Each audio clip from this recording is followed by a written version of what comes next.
ما باید سبق 5-6 سالی گذشته را باید فراموش نکنیم و به یگان گونه احساسات راه ندهیم.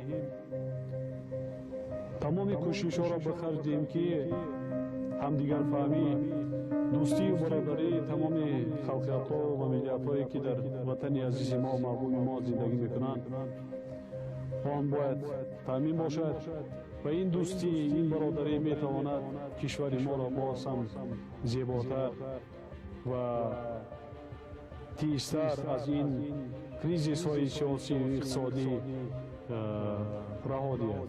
تاجیکستان آینده خیلی روشن، نیک و پرنور دارد.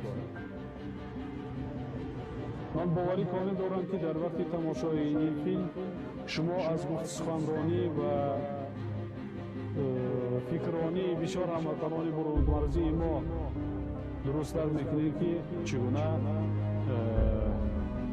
وطن عزیز است و مخصوصا تاجیکستان برای همه تاجیکان دنیا وطن همه تاجیکستانیان است، تاجیکان دنیا است. چگونه آنها در آرزوی آن هستند که یک مرتبه خدا نصیب کند که آنها از وطن اجدادی و بابایی خود دیدن کنند.